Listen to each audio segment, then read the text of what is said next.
Thank you so much for having us today. I'm really excited to be here. This topic is very interesting to me on many levels. I am in the news business, and I've been in the news business for a while, just about 20 years now.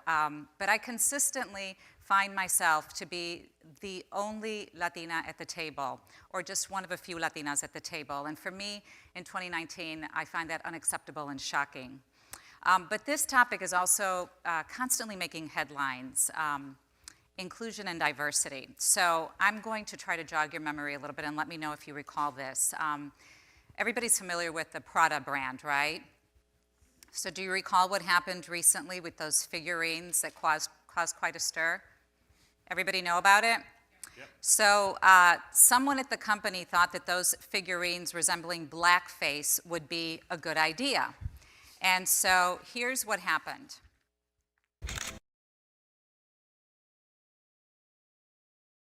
On the Friday, after a huge uproar, the company decided to remove all of the blackface from the stores, and they apologized. So by Saturday evening, the company had gone further, promising to form an advisory council to guide their efforts on diversity, inclusion, and culture, and to perform a post-mortem to determine just how such a product had reached the sales floor at all.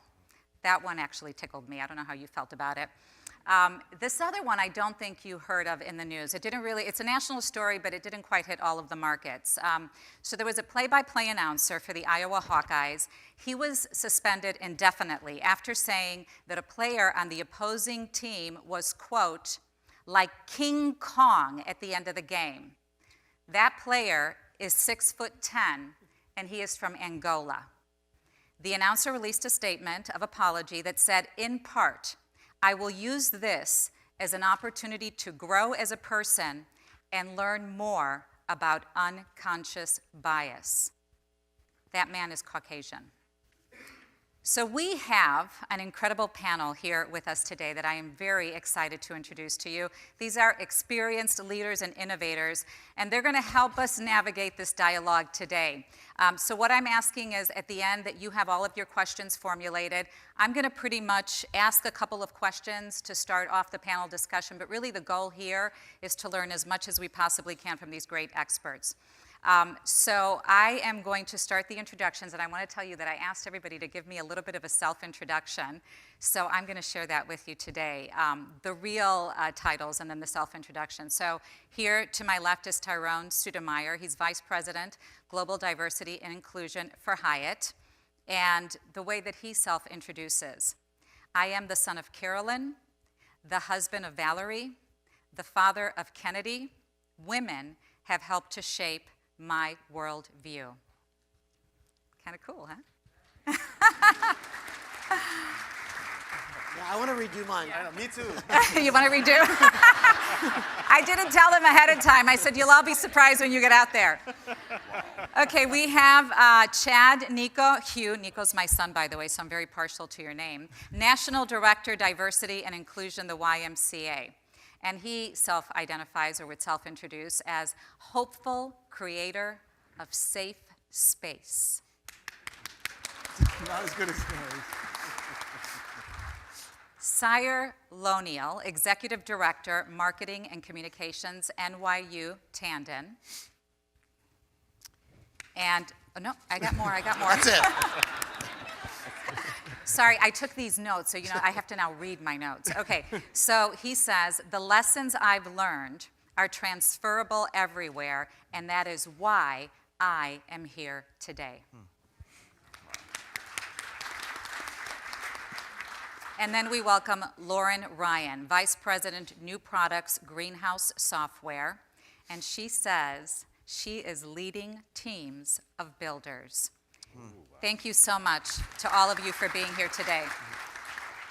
So our first question for you today, many organizations think about diversity and inclusion and they want to do better, but don't know where to start. What approaches have you seen that improve outcomes in this area?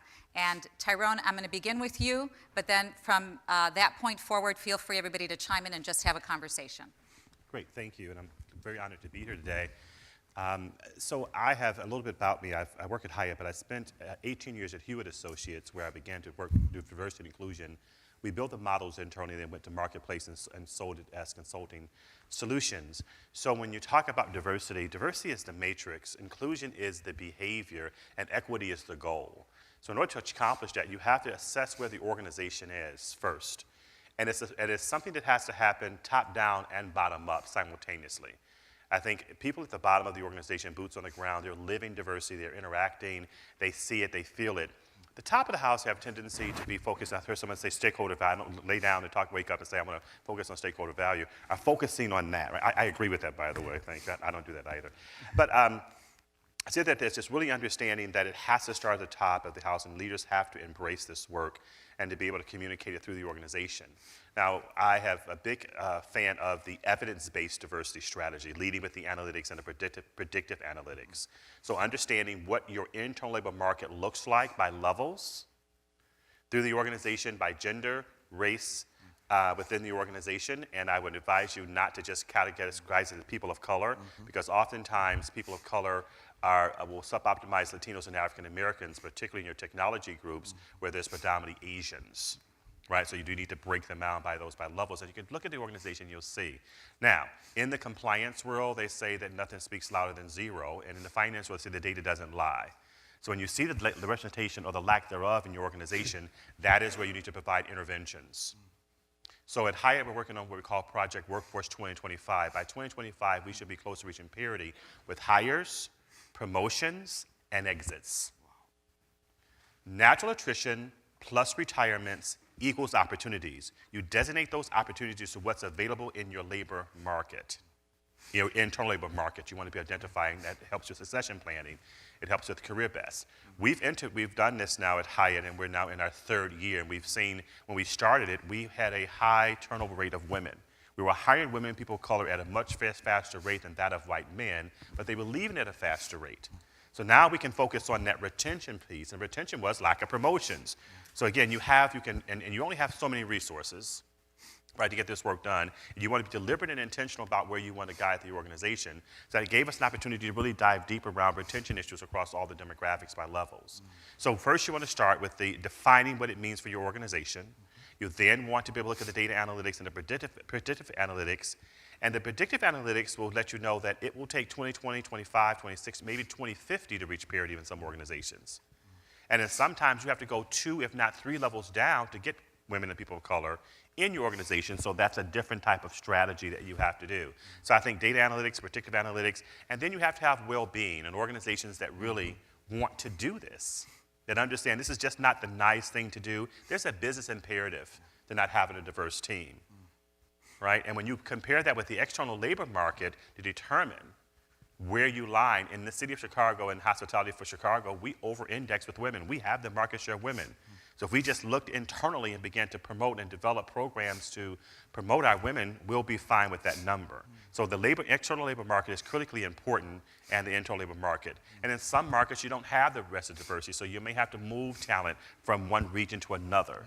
So again, that's how we've done it at Hyatt, and it's proven to be pretty successful going forward. So I'll stop there because there's a lot to say around it, but I think just to review, you want to define diversity and inclusion, what it means for your organization.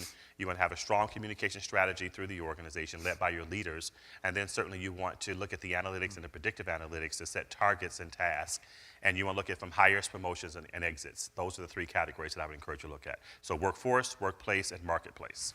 I think, Lauren, I see you nodding over there. Yeah, I totally agree. But what I think is interesting is that perspective is exactly what executives in this room should do to start, right? Like, if you're an executive in this room, you can go and ask for the data. You can look at how demographics pass through your hiring pipeline and where folks fall out that you might not have expected. You can see who accepts your offers and how that compares against demographics. Once they're here, you can see how they get promoted and how they get paid. And from there, you can start to come up with a strategy. I think I've chatted with so many folks that really are not at the executive level, that want to start something inside their company and feel stalled out by not being able to get buy-in from the executive group, not knowing how to get commitment to move past, like, we think this is important, to, like, let's take action on it and actually do something. And to those folks, I would say, like, don't wait necessarily for your whole executive team to do a data review and come up with a strategy. Design what pilots that make sense for your group.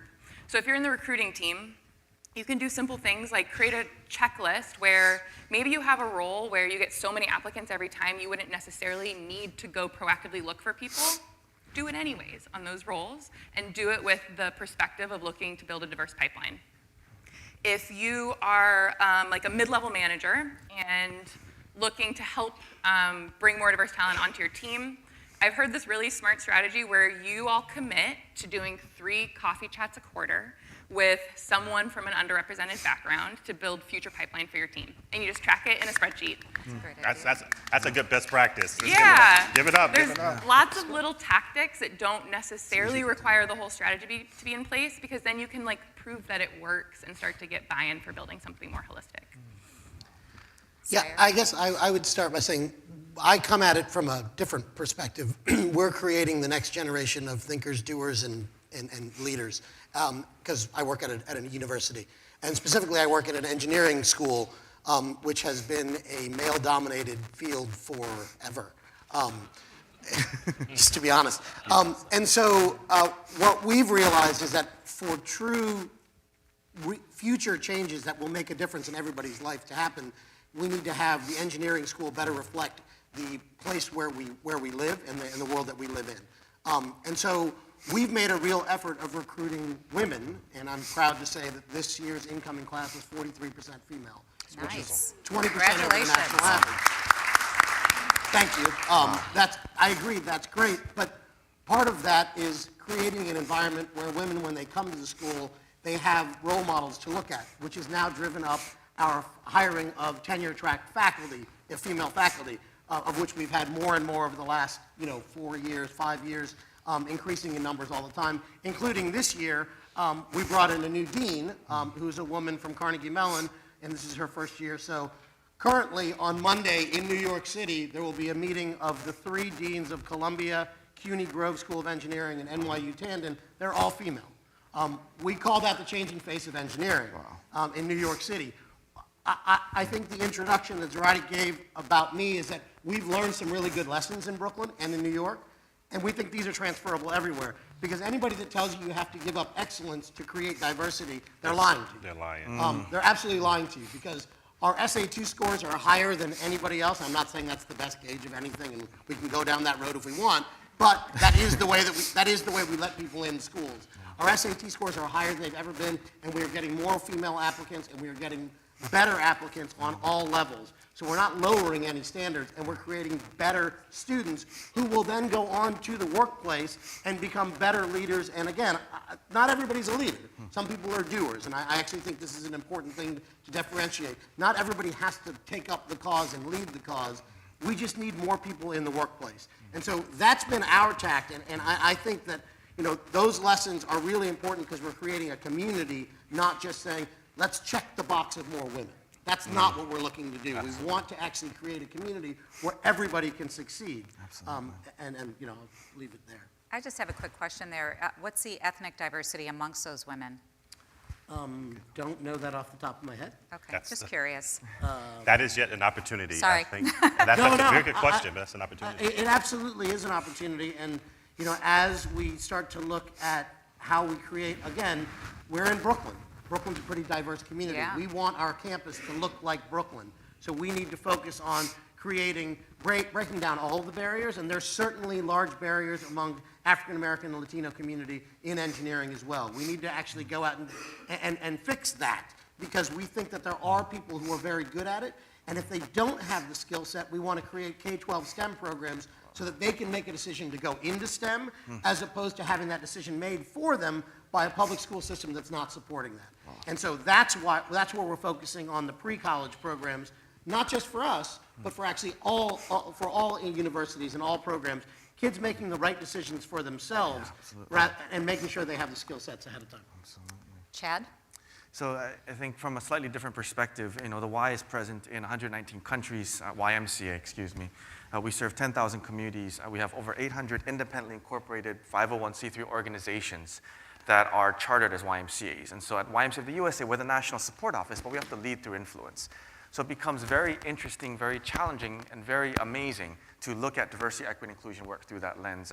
To build off something Tyronne said, he talked about defining it.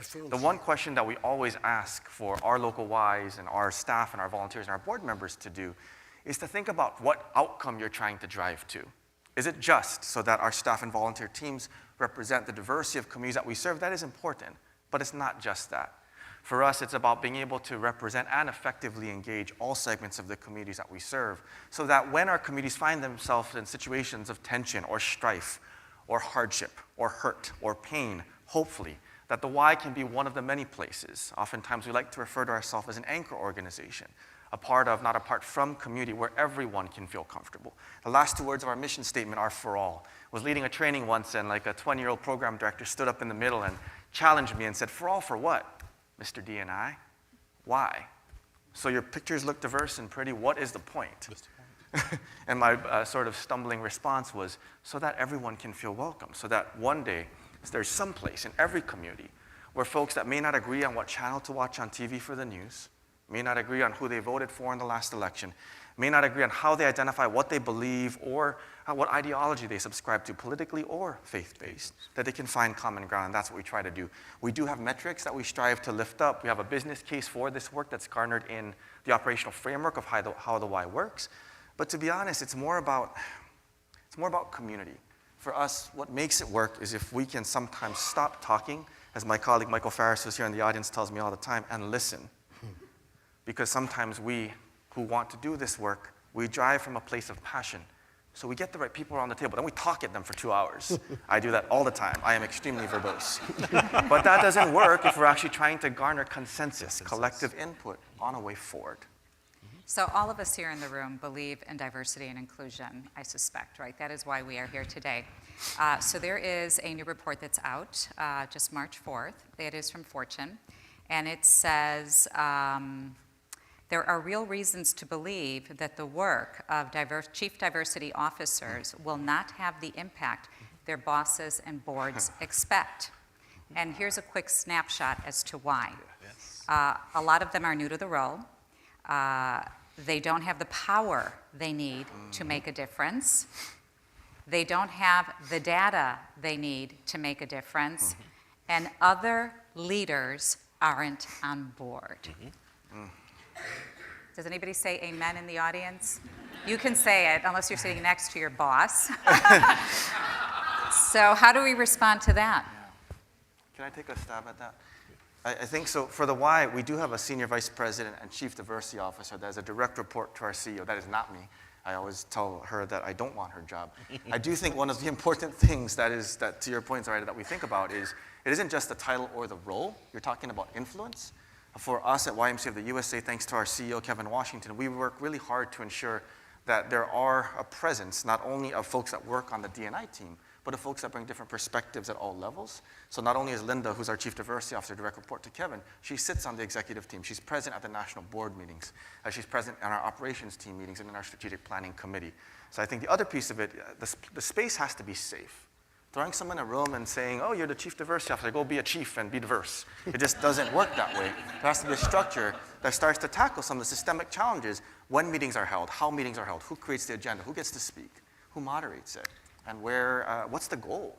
We all love to meet just to meet, right? That's probably not going to work if there's tough, crucial conversations on critical social issues that need to happen. I think you first and foremost have to know how your organization makes money, because money talks. Right? I'm in hospitality. We have 100,000 employees across more than 60 countries. When I started 4 years ago, we had 300 hotels. We're now 700. Every 13 days for the rest of the year, there'll be Hyatts built someplace around the world. So we have 1,000 hotels by the end of the year, enormous amount of growth. Our primary goal is to get heads in beds. Pretty simple, right? We're one of the of two largest organizations in our history, hospitality and hospitals, right? But yet traditional legacy was just that only white men can run hotels. The data supports that. That becomes the narrative. We're a purpose-driven organization. Our purpose is to care for people to be their best. When we say people, we're talking about all people. So we're linking our strategy to our values and to our purpose, and inclusion diversity is a manifestation of that. So no one gets a pass. For example, we have a very small board. We have 2 women and an African-American male on the team who constantly drives that agenda for us from top of the board. The next level is our CEO. We have, after 3 years, I'm proud to say that we have parity. We have 3 men and 3 women. I can uniquely see the difference in the behaviors of our leaders and our business based upon having that diverse mix. I've mentioned our CEO just the other day. I said, do you recognize that you sit in a C-suite, you're the only man, you're now the minority. Because the 3 women that sit there have 3 admins who are female. How do you feel? Right? So I'm a big fan. It's the aha moment, feedback. People should be able to self-correct, influence others, and influence the systems. So the data is really important to have that in place, but it's also the follow-up. So now we've engaged we have 7 diversity business resource groups. Each of those resource groups, executive sponsors, are executive committee members. And they're opposite of those groups, so we're building what we call cross-cultural competence, the ability to discern and take into account other worldviews to be able to solve problems and resolve conflicts in ways that maximize cultural differences for long-lasting solutions to outperform the competition. Very long definition. But our leaders, our COO and one of our senior leaders in legal is over Hyatt Black. They're white men. We have 2 white females who are over our pride group, who are straight. We have 2 white women who are over our Asia Pacific Islanders who are white women. Our CHO is African American, is over women at Hyatt, and people say, well, she's a woman, but white women have never worked with black women before. Therein lies the difference. Therein lies the opportunity. Our chairman and CEO is actually the chair of our Global Inclusion Diversity Council, and I'm the co-chair. So in tandem, that becomes a part of our strategy. Every Monday, there's a conversation about what's happening with diversity. It's on the agenda, and it's getting pretty competitive. Nice. The first quarter, you typically have Martin Luther King's Day and Black History and Women in History Month, and so the other executives who are in the latter part of the year don't have much to talk about. And so, tell me what's going on with the women. Tell me what's going on with the Latinos. What's going on with the Asians, right? They're actively getting involved and engaged. This year for Black History Month, we did the State of Black Tourism. Blacks will spend $69 billion in travel with an estimate of 12.7 by 2020. We are not getting the market share of that.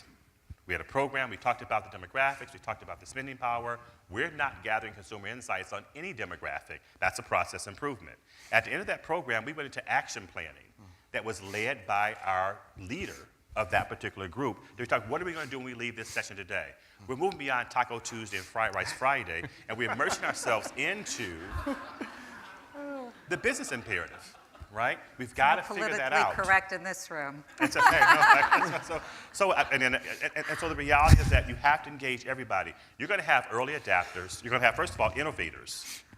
You're going to have early adapters, and 90, if 80% of your people are going to probably be late adapters, who are good people, but are sitting on the sidelines waiting for something to happen, waiting to be invited, waiting to be told what to actually do, because diversity is like touching the third rail. Nobody wants to talk about it. If you ever want to end a meeting early in your organization, bring up the word diversity. Everybody's gone.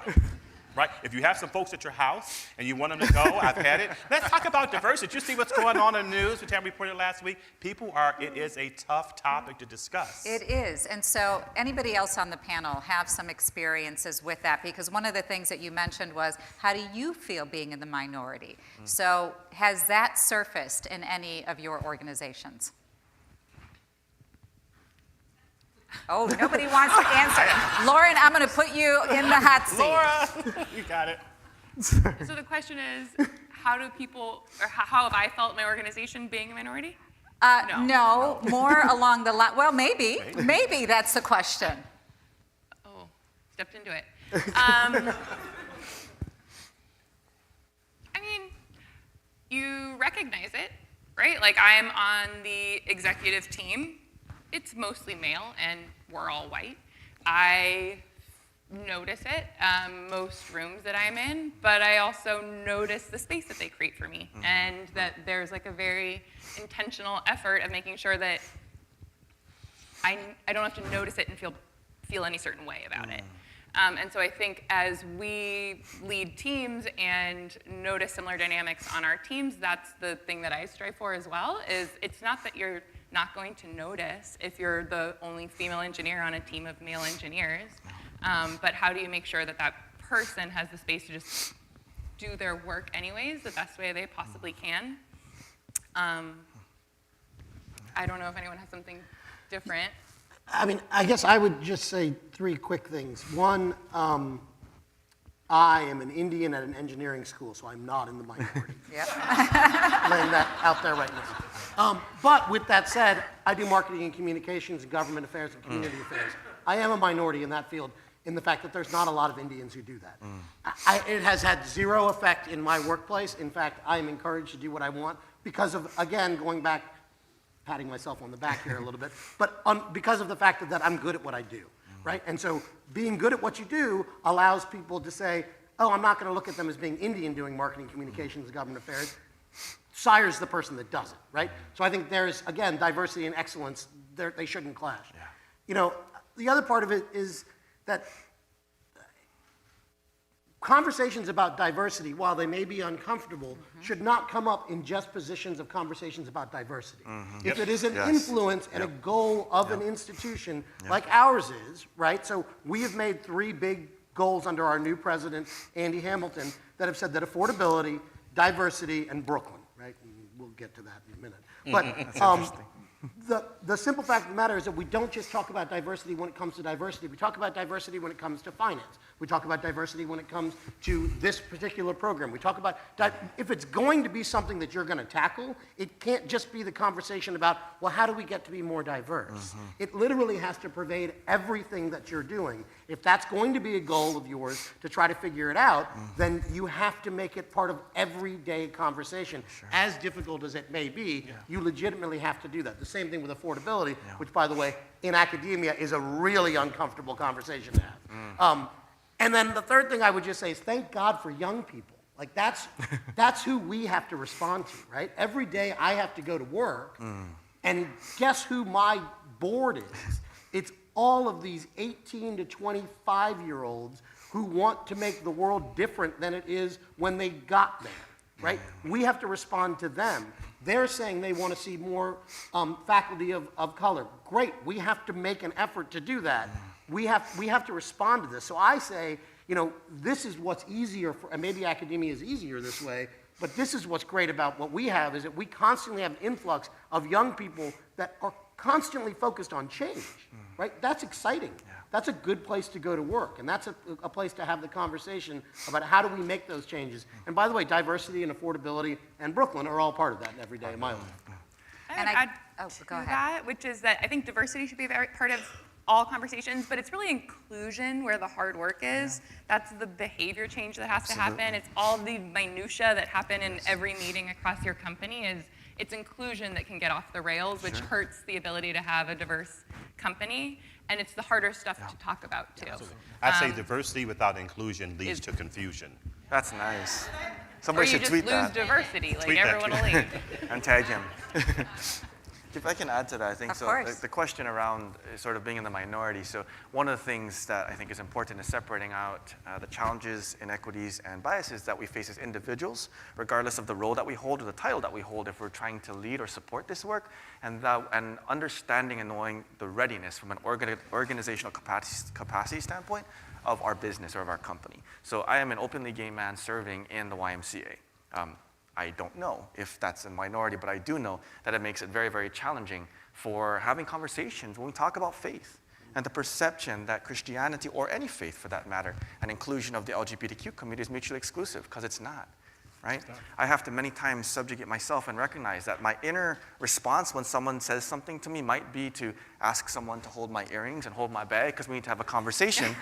But my professional response needs to be what Linda, what my boss says all the time is fix your face, because I want to look like this and I have to go look like this. And say, thank you so much, you know? And my former colleague, Tequila, who's with Best Buy now, she's in the audience too, and one thing I learned from her is when people tell you or show you, and sometimes those are different, who they are, believe them. You must have talked to Tequila. That's actually a quote from Maya Angelou that said, and that was really very true. Sorry, I that confused when people Tequila. show you and tell you who they are. So in your organization, when you're able to identify that people are not for it, I would not use the energy. We have a tendency to go to those who are that 1% that's not on board. I would go to the higher percentage of people who got it and run with it through the organization and get more people. And they'll figure out, now I'm not excluded. I'm not a part of the diversity thing. I need to join one of the groups. I will tell you, I have several leaders now trying to be on the diversity council and lead the DBRGs that I didn't have 3 years ago because they're making an impact on our business. We're making an impact on the future generation. Absolutely. One of our programs we have is called Rise High. There's 7 million unemployed youth around the world, 100,000 in this city. We feel that we can actually go into the communities and train them on how to work in hospitality, right? Who may choose not to go on to college. That's a society issue. You know, and the people just happen to be people of color in these communities that we feel we can make a difference in the lives of others. We have to be able to execute on the visions and missions that we have of our organizations. If we say that we make the world a better place for everybody, that means everybody, just not a certain class or a certain group of individuals. This is not work for the weary. This is not work for the meek. This is strong and hard in those who are going to fight to the end to close the gap. And let me be very clear. Women have to work with women, and women of color are simply sometimes optimized in the umbrella of women. That's right. We have women, but how many of those women are women of color? Nothing speaks louder than zero. Every time I share the data with it, this is not right, data's not right. Bad data in, bad data out. Let's look around the room and tell me who's missing. Just like Sesame Street, which one of these don't belong? Right? What's going on? You know, and people have to understand is that we cannot minimize people because of their race, their gender, or their orientation. We should maximize and leverage. Diversity is not a problem to be managed. It is an opportunity to leverage. And I think if I could, I think from the why lens, yes, and we have to be very cautious about being exclusive in our inclusion efforts, because sometimes that invalidates what we're trying to do. It's easy to have an echo chamber of folks, and in the why, to be honest, we have a lot of that. But if we really are trying to, whatever our organization is, if we're trying to be a bridge builder, we can't build bridges amongst ourselves, right? Without struggle, there's no progress. I think that's Frederick Douglass. We need to make sure that we're leaning into these spaces and situations without the prejudice or bias that somehow one of us is more righteous than the other because of who we are, where we were born, and what we believe. I was born in Honolulu, Hawaii. I'm crazy to work in Chicago. I do this work and I live here, especially in the polar vortex, but I do this like so many of us in the why. We serve because we believe in what the why can do. And it's not a commercial for the why. All of us in this room are here because we believe in change. But change doesn't happen if we talk to ourselves. Sire, I want to leave some time for questions, but I at least want to address unconscious bias and some effective ways in addressing it and whether or not technology could help. And I'm going to give us about another 3 minutes to have a conversation and then open it up to some questions. Wow. No pressure. Yeah, so I think it can help. I think technology is a tool, much like anything, and it's who's mastering or who's guiding the tool on how one utilizes it. But I definitely think that data, if it's clean data, AKA not cleaned data, but actually real data that's coming in. It's sad we know what you're talking about, by the way. But I think, yes, I think you can start to garner a true picture of what something or what a place is like based upon actual data that you're compiling. And I think that can determine, are there unconscious biases in hiring, in promoting, in recruiting, in what jobs we're bringing on campus to interview for our students, what types of jobs, what they are. Again, I go back to, I love young people because young people demand change and they demand differences, and so they push us to do more.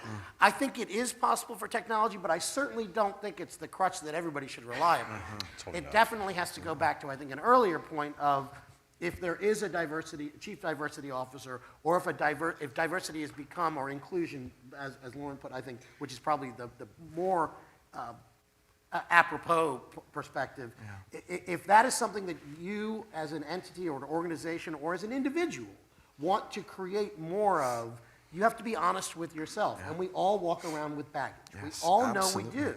Right? And it's not, and that baggage is who we are and what made us, it's what has driven us to the place that we are. And it's learning from that baggage and how we move beyond it if it's a case of that it's bigoted or there's problems with the baggage that we carry. But it's that willingness to look into it that is just literally the first step. And technology can help with that, but there has to be an understanding amongst the individual that they want to make that change, or the entity that they want to make that change. Lauren, I'm going to let you have the last word. Great. It's a girl thing. Is that a bias? It is indeed. Guilty. I will But that wasn't unconscious. That wasn't. That was not. explicit. But, I'll take it. I do need to say this. There's conscious bias and there's unconscious bias. I want to be very clear here. There's conscious bias, unconscious bias, and collective bias. Organizations make collective biases all the time. We're only going to recruit from Cornell. That's a bias, and you ask yourself why you don't have diversity, right? We all have it, right? But here's the deal. Because it's unconscious and we're now conscious, you only get one shot at it. Once you recognize that it's unconscious bias, you can't play that card ongoing again. There are some consequences that most of have dignity and respect policies that falls under that. We've got to hold people accountable to that behavior. I'm sorry. I feel like I need to scoot back a little bit here. I digress. Go I'm ahead, sorry. Lauren, go ahead. So I will build on what both of you said. And I think there is a role for technology, and it does not mitigate the need for people to do their own personal work and decide that they want to show up and be inclusive every day.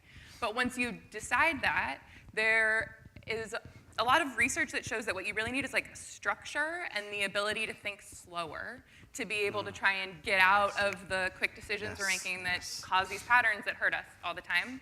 And so if you think about technology as simply like a system that helps you say like, okay, what are the behaviors I want my organization to do? How do I put a little process in place to make sure that they're checklisting this the way I think they should? You can scale your efforts of trying to be inclusive inside an organization. The head of D&I and the executive team like has to be behind that, but you need a way to follow it throughout your whole organization and make sure those behaviors work as well. And I think that combined with all the data we've been talking about is where technology can really accelerate the efforts that we're all undertaking inside our organization. I would love to stay here all afternoon, but we don't have time. Do we have any questions? I probably could take two. Yes. One of the things I didn't hear you address is, and it's been a huge problem here in Chicago for decades, is the minority of the person with a criminal record. You know, one Absolutely, of the things that we really have to do, because it creates this continual cyclical poverty, and it's just horrible. I've done a lot of ministerial work on the west side, the south side of Chicago, mentoring kids, and the thing is, until we find a way to inculcate former convicted felons or just criminals back into society with meaningful jobs that will allow them to support families, we're going to have this problem. And it's one thing I have never heard of discussed with diversity programs. So Go ahead. this is where great, it's great, and I'm not from, I live in New York. But I do read the papers, and I know exactly what you're talking about, and I think, and we have the same issues in New York as well. What I will say, this is where I think technology can help the most, right? So there can be online programs that, and technology-based programs that can help train and retrain individuals on, and upskill individuals or skill individuals in some cases, right? So if you are a high school dropout and you've gone through the penal system through your life, you probably didn't gain a lot of the office skills or the back office skills or any of the computer skills for what this next generation is, or the next century is actually the jobs that are going to be there. And so I think there are major technology operations, and I think what we need to do is we need to encourage our governments to support nonprofits that are doing things like this, that are in the community. I don't want to create a new layer of let's do this. There are great organizations that exist within communities, and they need to take the technology, and they need to get the grants from the government to be able to do it. And higher education can certainly help with some of that as well. And I think if I could add to that we have to think about it from a systemic lens too. We're talking about programmatic solutions. Michael would say that we need to also look at the extent to which any business, college, or nonprofit can tackle institutional. Mandatory minimums are different. If we actually talk about the real issues, then we can open awareness of what the solutions can be in addition to what my colleague said. Quite frankly, that was as part of us building Rise High. And for our legal department, our legal colleagues go to the South Side every Saturday to do expungements. Right, so looking at ways to help to counter that. And in that Rise High program, a lot of those individuals are individuals who are incarcerated, who can't get jobs, and we feel that we can employ them in hospitality. So it's going to take all institutions. It just can't be laid on one. And the system is flawed. So I nominate you for mayor. I was guess another one join for mayor. Maybe we can change the system there. But it's just the reality is that it's going to take a collective effort. It's not going to be a one individual, one-off thing. And we can't have a savior complex in how we do it either. It's got to be collective. Absolutely. I used to serve on the board of YMCA, and that was one of the initiatives that we were pushing as well. We have another question here. Thank you. Sure. Collectively, your companies and institutions Thank you. I can't even see As what I was Prince saying, Yeah. collectively, your companies and institutions spend tens of millions of dollars in purchasing products and services to run your businesses. What strategies are you using to build wealth in communities of color through supplier diversity? Wow. Happy. I'm happy to take that. Is that in 12 seconds we're supposed to answer that? We're 12 actually seconds. beyond. Well, We're on the other side of the clock now. Okay. I think it's actually being very deliberate and intentional, partnering with the Absolutely. right organizations to do that. For example, last year we did for women how to do business with Hyatt. We also have an organization called Aspire, and Aspire is in place. It's out of D.C., if I'm not mistaken. We used to own it. We just sold it to Marriott. However, they would actually look at vendors to qualify them, to work with them so they can build scale to be able to do business with Hyatt. And we're doing now hotel ownership. So how to become a hotel owner, and the Asians own 27,000 hotels globally. Blacks own 500, women own very few. You know, so how do we help people to educate them on the business, and how do we help to give them to scale? Connected with Chicago United 5 Forward program, where we're working with them and individuals that take 5 years and 5 companies come together to grow to get to scale. So you have to be deliberate and partner with the right organizations to be able to grow that mass. I would say for us, it's about centralizing first purchasing, making sure that there is a coherent strategy. Not all of our Ys even purchase as one entity if they're one entity. We look at our strategy on diversity, inclusion, and global. We call it DIG. Supplier diversity can be the D&I side of it. Something like fair trade could be the global side of it. So when we think about this and really talk about the investment, as you said so well, where we spend our money is the biggest indicator of the type of world we want to have. That's a quote from the Fair Trade Conference that was here this past weekend that I was a part of. But we have to be intentional about that and change it from a transactional relationship to get what I need at the lowest cost to investing in populations or communities where we really want to stem inequities and put our money, forgive me, but where our mouths are. That is the 4th pillar of civil rights. It's going to be building wealth and wealth builders. And if we don't do it, society will fail. One of our former leaders in government said that organizations, if they're not diversified, will defunct by 2010. Look who's not here. Because they didn't focus on technology, they didn't focus on innovation, and they didn't certainly focus on diverse colleagues, and those companies are not. I think it was Elaine Childs, Secretary of Labor, made that forecast, and it's come to pass. So I think if a message to that, to think about, each of us are given 24 hours to do what we will. When tomorrow comes, yesterday is gone.